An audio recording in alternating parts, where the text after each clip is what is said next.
और पीछे पल्लाड़ा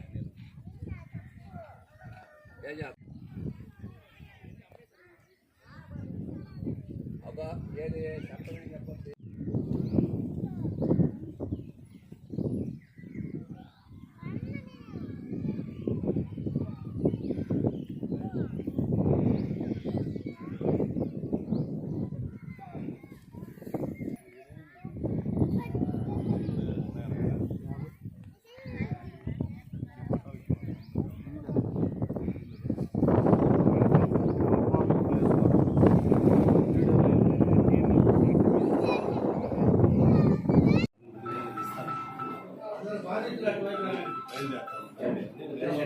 దగ్గరకు వచ్చాడు. 2008లో వేసిన లేఅవుట్ దాంట్లో మీరు 2009లో కొన్నాం, 10లో కొన్నాం, 11లో కొన్నాం, 12లో కొన్నారు.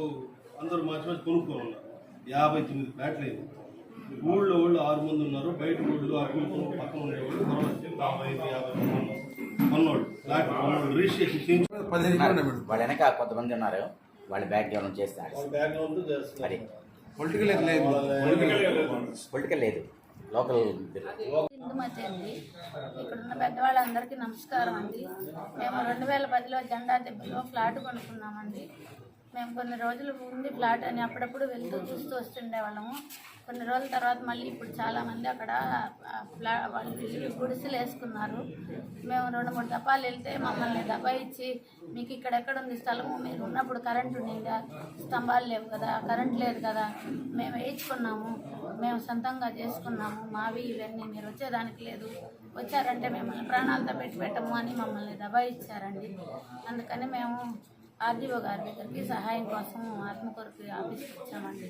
మీటింగ్లో కలిస్తే ఇక్కడ అధికారులతో కలిసాము. గ్రూప్ పెట్టారండి. ఆ గ్రూప్ ద్వారా మేము వెళ్ళి కలిసాము. అప్పుడు ఏమీ మాకు న్యాయం జరగలేదండి. అందుకని ఆర్డీఓ గారి దగ్గరికి వచ్చామండి. జెండా దెబ్బ సంగం మండలం జెండా దెబ్బ గ్రామంలో మారం రామకృష్ణారెడ్డి అనే అతను లేఅవుట్ వేశాడు సార్. 2.5 ఎకరాలు వేస్తే దాంట్లో అందరూ పేదోళ్ళు, ఉన్నోళ్ళు, లేనోళ్ళు అందరూ కలిసి తలా ఒక ఫ్లాట్ లెక్కన దాంట్లో ఉద్యోగస్తులు ఉన్నారు, పేదోళ్ళు, నిరుపేదలు ఉన్నారు, సైకిల్ మీద వ్యాపారం చేసేవాళ్ళు ఉన్నారు. వాళ్ళు అప్పట్లో 6,000-7,000 లెక్కన అంకణం 15 సంవత్సరాల క్రితం నుంచి అక్కడ 2008 నుంచి కొనుక్కొని ఉన్నారు సార్. అక్కడ ఇప్పుడు ఏంటంటే మొన్న కరోనా కాలం కాడి నుంచి ఎవరు లేరని చెప్పేసి అక్కడ ఎక్కడి నుంచో బయట వాళ్ళు వచ్చేసి అక్కడున్న నాయకుల యుక్తో అక్కడున్న పెద్దల సమక్షంలో వాళ్ళని బేస్ చేసుకొని వీళ్ళు వచ్చి ఆధార్ కార్డు కూడా లేనోళ్ళు వచ్చి అక్కడ గుడిసెలేసి ఇప్పుడు వాళ్ళు దౌర్జన్యం చేసి ఈ ప్లాట్లు మీ కాదు అది ఇది అంటున్నారు.